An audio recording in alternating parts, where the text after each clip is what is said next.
Yo, we back with another one. We got Trop University. Scary Side of Las Vegas Part 2. If you didn't check it out, I reacted to Part 1 of this video. But let's go. We finna get into it. A Shout out high-level Trap music University, producer man. that worked with the likes of Drake and Justin Bieber ran a sex trafficking ring while Las Vegas detectives sat back Get that and grabber watched ready. for over a Whatever decade you without smoke bringing out any of. charges. And when the feds finally arrested him, a model that was going to be a star witness was found dead before the trial. And when a local judge tried to expose one of his associates who was recruiting the daughters This of is in law the first- enforcement the first officials into video. the sex trade, it cost her her job and her life. Now, in the last video I did on Las Vegas, I discussed Melanie Andres Tobiasen, a judge that lost her position for committing multiple ethics violations in an effort to protect her daughter, who she suspected had become a target of a man, Shane Valentine, that was known to recruit the daughters of law enforcement officials into the sex trade. But what I failed to realize while making that video is how all of this could have been tied into a much larger conspiracy involving a very connected man in the music industry. Now, the daughters of judges and police officers had seemingly been targeted to compromise their parents, as judges are expected to recuse themselves from cases involving close family members, especially involving their child. And although it's a bit different for a police officer, a case involving one of their children would definitely be considered a conflict of interest. In my last video, I brought up Frankie and Ariane Zapia, the stepdaughters of a now retired Las Vegas police officer who had also worked in prostitution. And it's ironic because their stepfather, Officer Dano Giersberg, briefly worked in the Vice Unit, which was created to work cases involving the sex trade. But according to the Nevada Current and a statement from Judge Melanie given to the Baltimore Post-Examiner, Shane also lured Morgan Leavitt, daughter of Judge Michelle Leavitt, into prostitution. And this is where the mob briefly makes an appearance. Around the same time in 2015, when Judge Melanie suspected her daughter might be a target, That's she right came across a around where it case be where a busting judge's at, too. daughter, Morgan Leavitt, Type of had been time. beaten by Right two there by the women, flamingo and one of the women Harris. accused was Sophia Faraci. Not only was Valentine one of the four men that came to intimidate the judge's daughter in court, but he was also the busting right one there by directing Harris. Faraci and the other woman as they were Flamingo. beating Michelle. Sophia Faraci was the daughter of Vinnie Faraci, who was an enforcer for the Bonanno crime family. And Vinny was also the manager of a strip club called Crazy Horse 2 until it was raided by the FBI and the DEA. So remember clearly, that place. Shane was not just an ordinary criminal. But unfortunately, Sophia never made it to court because she died in a crash on July 2nd, 2015 when she was speeding without wearing a seatbelt. But according to a 2014 arrest, she was also working as a prostitute, possibly for Shane Valentine, which is crazy considering she was the daughter of a mob enforcer. But the judge soon learned that Shane Valentine was seemingly being protected, as no matter what she told the police about him, they never went after him. And the same with Molly Mall. Yo, hold on 1 second. I want to take a minute to show y'all my merchandise.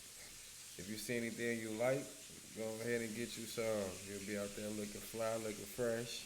I'm going to leave a link in the description. Because if we go back a few years before this, a sergeant with the Las Vegas Metro Police, Norm John, was running the plates on a Rolls Royce that came back to a Jamal Rashid, or Molly Mall. John emailed another sergeant asking if the Vice unit had ever heard of this guy, and he was told to back off because Vice was already looking into him for who knows how long. But this was 2009, and he was never raided by local law enforcement, and it wasn't until 2014 that the feds raided him, and they accused him of running a prostitution ring since 2002. So at that point, it had been 12 years. The Vice unit in Las Vegas that was supposedly investigating him never made an arrest or searched any of his properties. Now, after the federal charges were brought against him, he pled guilty and ended up serving about 2.5 years as part of a plea deal. But would he have taken it to trial if a certain witness didn't die mysteriously?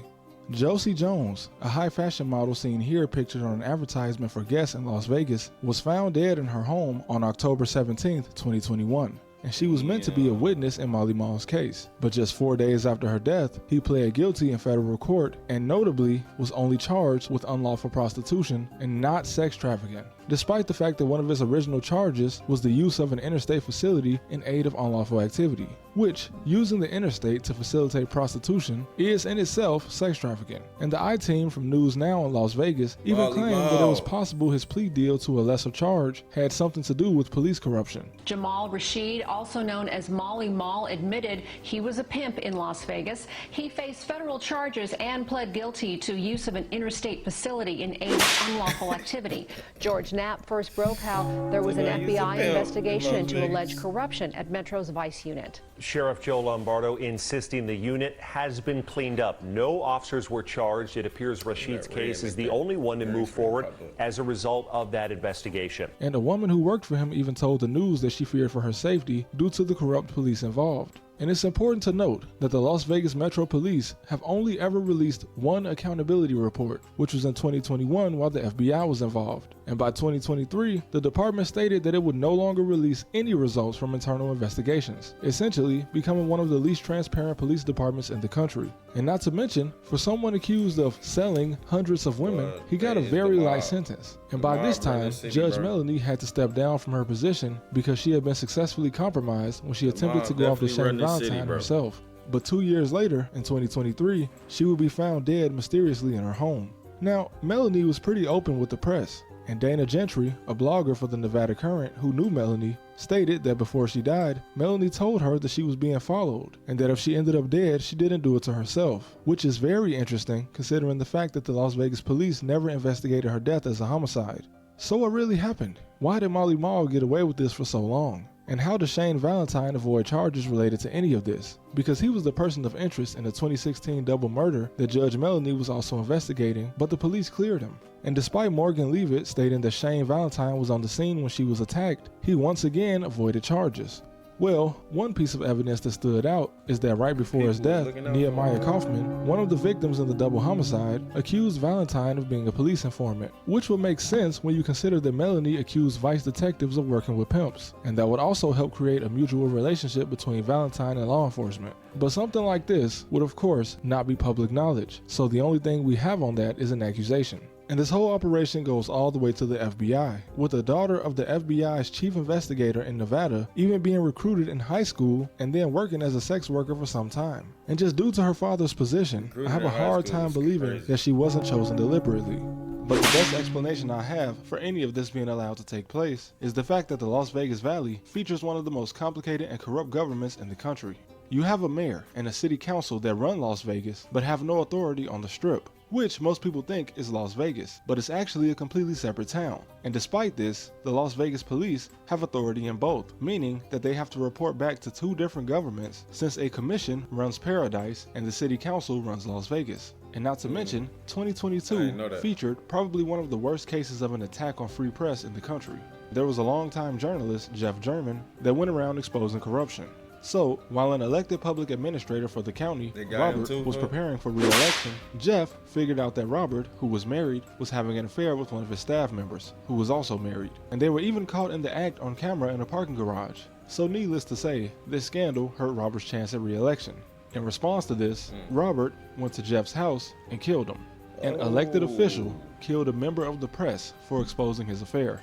This is the type of story you'd expect to hear in a third world country. The mob is running strip clubs, and pimps are running around creating their own mafias. But this is the Wild West, and they don't call it that for no reason. And if all of this has been taking place over the last 20 years, you can only imagine what's going on now in 2026. How long before the pimps have a monopoly on the daughters of law enforcement officials? How long before we discover that another person connected in the music industry is sex trafficking here? And will the FBI ever step back in to investigate the Vice unit? Who knows? But one thing you can bet on is that not much will ever really change. And as always, I thank you guys for watching, and I'll see you next time. That's Fremont. That's downtown right there, El Cortez. Appreciate you all made it all the way to the end of the video. Hit the like, subscribe button. Don't forget to check out Trop University. Yeah, man. Molly Mall out here for tweaking. I mean, of course it's going on in Las Vegas. He just got caught up. Took him a minute though. But yeah, you already know what's going on with me, man. I'm gone.